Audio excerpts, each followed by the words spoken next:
دنیا کی سلطانی۔ بسم اللہ الرحمن الرحیم۔ اللہ تبارک و تعالیٰ کے پاکیزہ نام سے ابتدا کرتے ہیں جو بہت مہربان نہایت رحم والا ہے۔ حدیث نمبر 89 چل رہی تھی۔ حضرت عمر فاروق رضی اللہ تعالی عنہ ارشاد فرماتے ہیں کہ میرے انصاری دوست تھے اور ہم دونوں نے باری مقرر کی ہوئی تھی کہ ایک دن میں سرکار کی صحبت میں جاتا، علم سیکھتا، اور میرا انصاری بھائی کام کر رہا ہوتا تھا، میں آتا ان کو علم سکھاتا۔ اگلے دن وہ جاتے تھے نبی کریم صلی اللہ علیہ وسلم سے علم سیکھتے اور میں کام میں مشغول ہوتا، پھر وہ آ کر مجھے علم سکھاتے تھے۔ ہم اس پر کلام کر رہے تھے کہ یہ ایک بہترین معتدل طریقہ ہے، حد اعتدال میں رہتے ہوئے، محبت میں بھی اعتدال ہے، پیار میں اعتدال ہے، علم سیکھنے میں اعتدال ہے، گھر والوں کے حق ادا کرنے کے سلسلے میں اعتدال، آپ کو ہر چیز میں ایک بڑا سلیقہ، ایک قرینہ نظر آئے گا۔ ہمارے بعض بہن بھائی، ہم اسی پہ کلام کر رہے تھے کہ بعض ہمارے بہن بھائی جذباتیت سے کام لیتے ہیں اور بعض اوقات کچھ واقعات اور قصص سننے کے بعد وہ اصل شریعت کو جاننے کی کوشش نہیں کرتے ہیں اور ان قصص سے، ان واقعات سے ایک درس حاصل کر کے اسے اپنے لیے، نہ صرف اپنے لیے بلکہ دوسروں کی محبت اور عشق کو پرکھنے کا بھی ایک معیار بنا لیتے ہیں اور اس کے مطابق چلتے ہیں اور سمجھتے ہیں یہ عین دین ہے۔ ہم یہی آپ کو سمجھا رہے تھے 2 پروگرام سے کہ دیکھیے ایک شخص ایسا ہے، مثال کے طور پہ تنہا ہے، اس پر نہ ماں باپ کا حق ہے، نہ بیوی بچوں کے حقوق ہیں، نہ کوئی اور لوگوں کے حق ہیں۔ وہ شخص، بہت اچھی بات ہے کہ مستقل کسی بزرگ کی صحبت اختیار کرے، مستقل کسی اچھے آستانے سے، خانقاہ سے وابستہ ہو جائے اور اپنی زندگی وہاں گزارے تو ہزاروں گناہوں سے بچے گا الحمدللہ، اور بہت اچھی وہ ترقی کر سکتا ہے۔ لیکن اس میں بھی جو شریعت کے احکام ہیں ان کو وہ مکمل طور پہ فالو کرے گا تو ترقی پائے گا اور بالکل اللہ تعالیٰ کی بارگاہ میں مقبول ہوگا۔ علم دین بھی فرض سیکھے، گناہوں سے بچنے کی کوشش کرے اور صحبت اختیار کرے، بہت اچھی بات ہے۔ لیکن ہم ان لوگوں کے بارے میں خصوصاً کلام کر رہے ہیں جن کے ماں باپ ہیں، حسرت بری نگاہوں سے اپنی اولاد کی خدمت کے منتظر ہیں، اجازت نہیں دی ہے، راضی نہیں ہیں، بیوی بچے موجود ہیں، وہ کسی اور سے مانگ مانگ کے گزارا کر رہے ہیں، خاندان کے دوسرے لوگ روٹی کے ٹکڑے ان کو لا کر دے رہے ہیں اور تانا زنی کر رہے ہیں، اور ایسا شخص اپنے ماں باپ کو چھوڑ کے، بیوی بچوں کو چھوڑ کر، اور وہ ثابت کرنے کی کوشش کر رہا ہے کہ جی خواجہ صاحب بھی تو اپنے پیر صاحب کے ساتھ رہے تھے، فلاں بھی تو اپنے پیر صاحب کے ساتھ 20 سال رہے تھے، 22 سال رہے تھے، تو یہ بھی ان کے نقش قدم پہ چل کے آ کر بیٹھ گیا۔ بھائی وہ خواجہ صاحب تھے، وہ فلاں بزرگ تھے، انہوں نے بڑا اعتدال کر کے تمام قواعد اور قانون شرع کا لحاظ کرتے ہوئے صحبت اختیار کی تھی۔ آپ نے کون سی چیزوں کا، آپ کو تو علم بھی اتنا حاصل نہیں ہے اور آپ آ کے یہاں بیٹھ گئے۔ نبی کریم صلی اللہ علیہ وسلم نے، اور آپ نے بارہا سنا ہے، کئی صحابہ ایسے ہوئے ہیں جو سرکار کی بارگاہ میں آئے، یا رسول اللہ ہم جہاد پر جانے کی اجازت چاہتے ہیں، اور سرکار نے پوچھا کیا تمہارے ماں باپ میں سے کوئی زندہ ہے؟ ایک صحابی نے عرض کیا رسول اللہ میری والدہ زندہ ہیں۔ فرمایا ان کی خدمت کرو، اسی میں اللہ تجھے جہاد کا ثواب عطا فرما دے گا۔ اندازہ کریں کہ سرکار یہ نہیں فرما رہے 24 گھنٹے میرے پاس رہو، جہاد کے لیے چلے جاؤ، اپنی ماں کی خدمت کرو، اپنے باپ کی خدمت کرو، کیونکہ اس وقت جہاد فرض نہیں ہوگا، مستحب تھا، یہ واجب ہوگا، لیکن ہر ایک پہ واجب نہیں ہے۔ جب جہاد واجب ہوتا ہے تب بھی ماں باپ کی اجازت ضروری ہوتی ہے، اگر ماں باپ منع کر دیں تو ماں باپ کا کہنا ماننا فرض، جہاد واجب، جہاد ترک کیا جا سکتا ہے۔ یہاں پر بس یہ ہے کہ وہ صحابی چاہتے تھے کہ میں اسلام کے لیے لڑوں، لیکن نبی کریم صلی اللہ علیہ وسلم نے ماں باپ کی خدمت کو اس جہاد پر فوقیت دی ہے۔ تو پھر اس قسم کی روایات ہمارے سامنے نہیں آتی ہیں، تو ہمیں سوچنا چاہیے، دیکھنا چاہیے۔ تو کسی کو کوئی بات ہماری ناگوار گزری ہو تو معافی چاہتے ہیں، لیکن ہم جو بات کہتے ہیں وہ عین شریعت کے موافق آپ کو بتانے کی کوشش کرتے ہیں۔ میں نے کئی بچے ایسے دیکھے ہیں کہ جو صرف صوفیہ عظام کے قصے پڑھ کر، اکابرین کے قصے پڑھ کر، اب انہیں نہیں پتا کہ اس میں قصوں میں حقیقت کتنی ہے اور رطب و یابس کتنا ہے، اضافہ کتنا کر دیا گیا ہے، حقیقت پر بھی ہے تو ان بزرگوں کی سوچ کیا تھی، ان کے ساتھ حالات کیا تھے، ماحول کیا تھا، کس سوچ کے ساتھ وہ کسی دوسرے بزرگ کی صحبت میں مستقل رہے تھے، کوئی شعور حاصل نہیں ہے، ان کو اتنی نظر کی گہرائی حاصل نہیں ہے، بس پڑھا میں بھی ایسا کروں گا، اور فوراً پھر وہ ماں باپ چیخ رہے ہیں، چلا رہے ہیں، رو رہے ہیں، ماں باپ تنبیہ کر رہے ہیں، یہ ان کے حکم کو ٹال کر گناہ کبیرہ کا مرتکب ہو رہا ہے، اور آ کے سمجھ رہا ہے کہ یہاں میں بیٹھ جاؤں گا ایک آستانے پہ تو انشاءاللہ پتہ نہیں کتنا اونچا غوث پاک بن جاؤں گا اور کتنا بڑا اللہ کا ولی بن جاؤں گا۔ ارے بھائی سوچو تو صحیح، آپ کیا کر رہے ہیں؟ اپنی ہی سوچ کے ساتھ اب اتنی گہری نظر والے ہو جاتے تو ابھی تک تو آپ کو پتہ نہیں کتنے مقامات مل چکے ہوتے۔ تو ایسے بچوں کی خدمت میں ہماری خصوصی طور پہ گزارش ہے کہ وہ سمجھیں اور راہ اعتدال اختیار کریں۔ حضرت عمر فاروق رضی اللہ تعالیٰ عنہ سے سیکھیں۔ ہماری بات کو آپ برا نہ مانیں، ہم تو حضرت عمر فاروق کے عمل کو آپ کی خدمت میں پیش کر رہے ہیں۔ حضرت عمر فاروق رضی اللہ تعالیٰ عنہ کام بھی کر رہے ہیں، یہاں تشریف بھی لا رہے ہیں۔ اور یاد رکھیں کہ عمر فاروق رضی اللہ تعالیٰ عنہ مہاجر صحابی ہیں، اور آپ کے دوست تھے انصاری۔ مہاجر صحابہ جو تھے یہ بزنس میں بہت ماہر تھے، یہ بزنس مین لوگ تھے، اور انصاری اکثر صحابی جو تھے یہ کھیتی باڑی کے اندر بڑے ماہر ہوا کرتے تھے۔ تو اندازہ کریں کہ ایک اپنے بزنس کو ٹائم دے رہا ہے، کوئی اپنے زمینوں کو ٹائم دے رہا ہے، اور پھر نبی کریم کی صحبت میں بھی حاضر ہو رہے ہیں، اور سرکار یہ نہیں فرما رہے بھائی میرے پاس کیوں نہیں بیٹھتے ہو، 24 گھنٹے میرے پاس بیٹھو، نہیں، خود نبی کریم صلی اللہ علیہ وسلم کی تلقین، آپ ہی کے تو فرامین ہیں، ماں باپ کو بھی ٹائم دو، بیوی بچوں کو وقت دو۔ اور آگے حدیثیں آئیں گی انشاءاللہ، میں آپ کو کتاب النکاح کے اندر وہ حدیثیں تو بڑی لاجواب حدیثیں ہیں، اور اس قسم کے لوگوں کی پست ذہنیت کا پردہ چاک ہوگا کہ جو مطلب دین کی الگ ہی شکل بنا کے لوگوں کے سامنے پیش کر کے اور اپنے آپ کو نمایاں کرنے کی کوشش کرتے ہیں، اور بولتے ہیں ہماری انفرادی سوچ ہے۔ لوگوں کو یہ سوچ حاصل نہیں ہے، آپ کی انفرادی سوچ نہیں ہے، شریعت سے ہٹ کر سوچ ہے۔ یہ سوچ آپ اپنے پاس ہی رکھیے، آپ ہی کی انفرادی سوچ رہے تو بہت اچھا ہے، معاشرے پہ مسلط کر دیں گے، بگاڑ پیدا ہوگا۔ یہ آپ کو حدیثیں بتائیں گے انشاءاللہ۔ ہم نے درس بخاری کا اہتمام ہی اس لیے کیا ہے، میری خواہش تھی کہ یہ درس بخاری مجھے کرنے کا موقع ملے، تاکہ براہ راست آپ سمجھیں کہ قرآن و حدیث ہمیں کیا کہہ رہا ہے۔ ہم نے الحمدللہ تدبر قرآن بھی 2-3 سال کے اندر مکمل کیا، پوری قرآن کی تفسیر ذکر کی، اس میں بھی بہت ساری باتیں ڈسکس کی، اور اب یہ درس بخاری شریف بھی چل رہا ہے۔ اگر زندگی رہی تو انشاءاللہ ہم آپ کی خدمت میں عرض کرتے رہیں گے۔ تو حدیثیں کیا کہہ رہی ہیں اس کو براہ راست سمجھنے کی کوشش کریں، اس پر اپنے عمل کی بنیاد رکھیں گے تو انشاءاللہ سرخرو رہیں گے، اور بہت ہی آپ کو کامیابیاں حاصل ہوتی رہیں گی۔ اچھا، اب یہ ایک تھوڑی سی وضاحت کے بعد پھر میں اگلی حدیث کی طرف آتا ہوں کہ ہوتا دیکھیں یہ ہے ہمارے ہاں کہ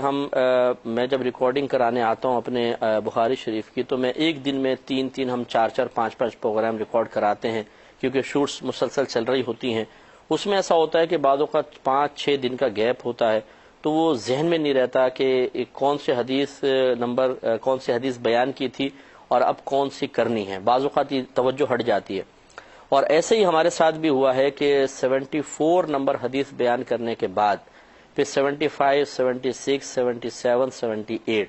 یہ 4 حدیثیں مجھے ذہن میں نہیں رہی، اور میں 79 پر آ گیا۔ میں نے وہ کھول کے دیکھا تو مجھے ایسے ہی یاد آیا کہ میں نے اب 79 کرنی ہے، تو میں 79 پر آ گیا، اور بیچ کی 4 حدیثیں نکل گئیں۔ اس مختصر وضاحت کے بعد میں آپ کی خدمت میں عرض کر رہا ہوں کہ 88 نمبر حدیث ہم نے ذکر کی ہے، لیکن چونکہ 4 حدیثیں پیچھے کی نکل گئی تھیں تو میں اب ان 4 کو پہلے لے لیتا ہوں، پھر ہم انشاءاللہ 89 حدیث نمبر سے آگے چلیں گے، تاکہ ہمارا بیچ میں ربط بالکل ٹوٹے نہیں، یہ حدیثیں ہو جائیں پھر بعد میں ہو سکتا ہے خود میرے ذہن میں نہ رہیں۔ تو 75 نمبر حدیث کے اوپر ہم آئیں گے۔ اس کے لیے پہلے امام بخاری رحمۃ اللہ علیہ نے ایک باب قائم کیا ہے کہ باب قول النبی صلی اللہ علیہ وسلم اللہم علمہ الکتاب، یعنی نبی کریم صلی اللہ علیہ وسلم کے اس قول کا باب کہ اے اللہ اس کو کتاب کا علم عطا فرما۔ اس سے مراد حضرت ابن عباس رضی اللہ تعالی عنہما ہیں۔ حدیث پہلے دیکھ لیتے ہیں، پھر میں اس پہ تفصیل عرض کروں گا انشاءاللہ۔ حضرت ابن عباس رضی اللہ تعالی عنہ اس کے خود راوی ہیں، وہ کہتے ہیں کہ نبی کریم صلی اللہ علیہ وسلم نے مجھے سینے سے لگایا، گلے ملے، سینے سے لگایا، اور آپ نے دعا کی اے اللہ اس کو کتاب کا علم سکھا۔ یہ حدیث آگے بھی آئے گی، اس میں بس اتنے الفاظ ہیں، لیکن وضاحت یہ ہے کہ نبی کریم صلی اللہ علیہ وسلم ایک مرتبہ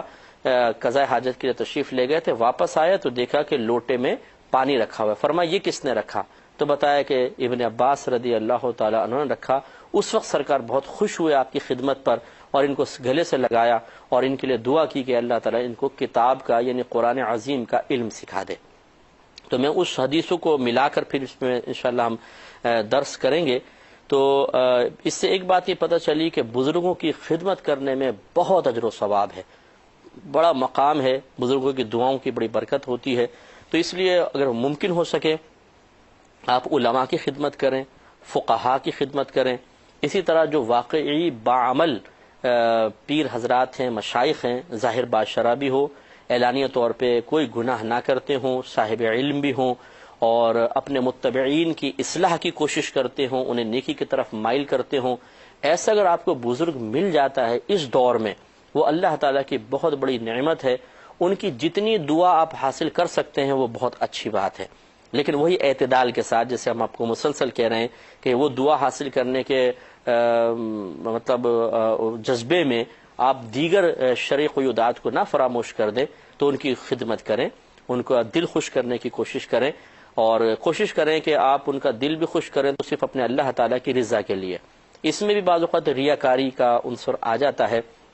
کہ ہم بعض اوقات نمبر بنانے کے چکر میں ہوتے ہیں کہ ان بزرگ کی خدمت کرو تو ان کی صحبت میں نمبر بن جائیں گے، یہ سب کے سامنے میری تعریف کر دیں، میری پیٹھ تھپک دیں، مجھے اپنے قریب بٹھا لیں، کوئی تحفہ نکال کر مجھے دے دیں. یہ ہم لوگوں کی بعض اوقات خواہشیں ہوتی ہیں، اور اس میں پھر اللہ تبارک و تعالی کی رضا اور اخلاص بعض اوقات تو دور دور تک نظر نہیں آتا، یعنی باقی نہیں رہتا، اور بعض اوقات ہوتا ہے تو بہرحال مکس ہو جاتا ہے کہ اللہ کی رضا بھی ہے لیکن یہ دنیاوی فائدے حاصل کرنا بھی مقصود ہے. کوشش یہ ہونی چاہیے کہ جب ایک اچھا کام کرے تو صرف اور صرف اپنے اللہ کی رضا کے لیے کرے، صرف اللہ کی رضا کے لیے، کوئی تعریف نہ چاہیں. اگر کوئی کر لے تعریف، بہرحال آپ کے چاہے بغیر تو ایک الگ بات ہے، اور آپ کے چاہے بغیر اس تعریف سے آپ کا دل بھی خوش ہو جائے تو کوئی بات نہیں، یہ تو ایک اللہ تعالیٰ کا انعام ہوتا ہے. لیکن اولاً یہ منصوبے بنانا کہ یار میں کیسے ان کی کوئی خدمت کروں تو تعریف جملے نکلے، پھر سب لوگوں کے اندر مجھے مرکزی حیثیت حاصل ہو جائے اور میں ان کے قریب ہو جاؤں. قریب ہوں گے تو بڑے مزے آئیں گے، کیونکہ جہاں بزرگ ہوتے ہیں، بزرگ مرکزی نگاہ بنتے ہیں، تو جو مرکز نگاہ بنتے ہیں تو جو ساتھ والے ہوتے ہیں وہ بھی خود بخود بن جاتے ہیں، انہیں بھی حفظ نفس حاصل ہوتا ہے. جہاں جا رہے ہیں لوگ گاڑی میں بٹھا رہے ہیں تو جو ساتھ جانے والے ہوتے ہیں وہ بھی متبعین بھی ان کے جو قریب قریب والے ہوتے ہیں ساتھ ساتھ ہوتے ہیں، تو مزے بہت آتے ہیں. ویسے کسی بزرگ کی اگر آج کل کے دور میں صحبت مل جائے، بزرگوں کے سامنے اچھے اچھے کھانے رکھتے ہیں تو یہ متبعین بھی کھا رہے ہیں بیٹھ کے، زبردست کھانے، عزت مل رہی ہے، اچھے مقام پہ بٹھا رہے ہیں. وہ باہر کی وزٹ پہ جا رہے ہیں تو باہر بھی جا رہے ہیں، گھوم رہے ہیں پورے ادھر ادھر، تو بڑے مزے ہوتے ہیں. تو یوں معاذ اللہ مزوں کے لیے اگر کوئی کرے گا تو مزے تو حاصل ہو جائیں گے، پھر آخرت کا ثواب تو نہیں حاصل ہوگا. اس لیے کسی بزرگ کی صحبت حاصل کرتے ہوئے، اختیار کرتے ہوئے، ان کی خدمت کرتے ہوئے بھی اخلاص کو پیش نظر رکھنا بہت ضروری ہے. اپنے اللہ کی رضا کے لیے کریں تو یہ بہت اچھی بات ہے کہ اعتدال ہو، حقوق العباد کا خیال رکھتے ہوئے، اور پھر بزرگ کی خدمت بھی ہو تو اللہ تبارک و تعالی بڑا اجر و ثواب عطا فرمائے گا، جیسے کہ ابن عباس رضی اللہ تعالیٰ عنہ نے کیا تھا. اچھا، دوسرا یہ پتہ چلا کہ نبی کریم صلی اللہ علیہ وسلم نے خود فرماتے ہیں مجھے سینے سے لگایا، یعنی نبی کریم دمنی رسول اللہ صلی اللہ علیہ وسلم. دمن مانا ہوتا ہے ملا لینا، دو چیزوں کو ملانا. گویا کہ ایک معانقہ لفظ بھی آتا ہے، اس کے عانقہ یعانق معانقتن مانے گلے ملنا بہم، اور یہ دمن مانے ہوتا ہے دو چیزوں کا بہم مل جانا. تو یہ کہتے ہیں کہ نبی کریم صلی اللہ علیہ وسلم نے مجھے اپنے گلے سینے سے لگایا، اس کا مطلب سینے سے سینہ ملا، وہی گلے ملنا. اس سے معلوم ہوا گلے ملنا نبی کریم صلی اللہ علیہ وسلم کی صحبت ہے، سنت ہے، اور صحابہ کرام کا بھی طریقہ رہا ہے. اگر اس میں کوئی فتنے کا اندیشہ نہ ہو، کوئی ناجائز معاملہ نہ ہو، ناجائز سوچ فکر نہ ہو، تو گلے ملنا بالکل سنت کریمہ ہے. اور یہ یاد رکھیے کہ جب کسی ایک مقام پہ کسی ایک فعل کا ثبوت نبی کریم صلی اللہ علیہ وسلم سے ہو گیا، یہ اس کے جواز کی دلیل ہے. اب وہ عمل آپ کہیں پر بھی کریں گے بالکل جائز ہوگا. مثال کے طور پہ نبی کریم صلی اللہ علیہ وسلم سے اگر مصافحہ کرنا ثابت ہو گیا تو اس کا مطلب ہے ہاتھ ملانا سنت ہے. اب وہ ہاتھ آپ چاہے مطلب کسی سے ملاقات کے وقت ملائیں، جاتے ہوئے ملائیں، نمازوں کے بعد ملائیں، تو نفس مصافحہ ہاتھ ملانا یہ تو سرکار سے ثابت ہے، اس کو کوئی ناجائز نہیں کہہ سکتا. ایسے ہی گلے ملنا جب سرکار سے ثابت ہو گیا، اب چاہے اب عید بقرہ عید میں گلے ملیں یا اس کے علاوہ گلے ملیں، گلے ملنا تو سنت کریمہ ہے نا. آپ کوئی کہے اس موقع پر کیوں مل رہے ہیں، تو مسئلہ یہ ہے کہ جب ایک عمل خود نبی کریم صلی اللہ علیہ وسلم سے ثابت ہو گیا اور آپ نے اس عمل کے سلسلے میں کسی وقت کی قید نہیں لگائی، تو پھر آپ اور میں کون ہوتے ہیں پابندی لگانے والے؟ اس کا مطلب تو آپ یہ کہہ رہے ہیں گلے ملنا سنت تو ہے لیکن عید اور بقرعید کے بعد نہ ملے. بھئی کیوں نہیں ملے وہ آپ بتائیں. بھئی اس لیے کہ نبی کریم صلی اللہ علیہ وسلم نے نہیں ملے. مثال کے طور پہ وہ کہتا ہے ثابت نہیں ہے، نبی کریم نہیں ملے، تو نہیں ملے تو اس سے کیا ہوا؟ کیا نبی کریم صلی اللہ علیہ وسلم نے منع بھی فرمایا ہے؟ اگر منع فرمایا تو ٹھیک، منع نہیں فرمایا تو آپ کا ایک عمل چاہے وہ عید بقرعید کے بعد نہ ہو، وہی اس عید بقرعید کے بعد گلے ملنے کے جواز کی دلیل بن جائے گا، اور یہ معاذ اللہ کوئی بدعت نہیں بلکہ عین سنت رہے گا، کیونکہ بدعت تو کہتی اس کو ہے جس کا پہلے کوئی نمونہ موجود نہ ہو، اور یہاں تو سرکار کا عمل موجود ہے۔ اگر آپ یہی قاعدہ قانون بنا لیں کہ پہلے نبی کریم صلی اللہ علیہ وسلم نے خود وہ عمل کیا ہو تو پھر ہم کریں گے، یعنی اس خاص موقع پر بھی کیا ہو تب کریں گے، تو پھر تو بڑے پرابلم کریٹ ہو جائے گی۔ آج کل ہمارے ہاں دیکھ لیں، شادی بیاہ کے معاملات دیکھ لیں، نئی نئی رسومات ہیں، اس طرح تعلیم کے جو طریقے ہیں، کاروبار کے طریقے ہیں، یا نبی کریم صلی اللہ علیہ وسلم نے یہ تمام طریقے اپنائے تھے؟ نہیں اپنائے تھے، یقینی سی بات ہے، لیکن چونکہ کاروبار کرنا سرکار سے ثابت تو کاروبار سنت، شادی کرنا سرکار سے ثابت، شادی کرنا سنت۔ اب انداز بدل گیا، مواقع بدل گئے، تاریخیں جو رکھی جاتی ہیں وہ اگر بدل گئی، کوئی اور دن میں رکھ لی تو کیا ہو گیا؟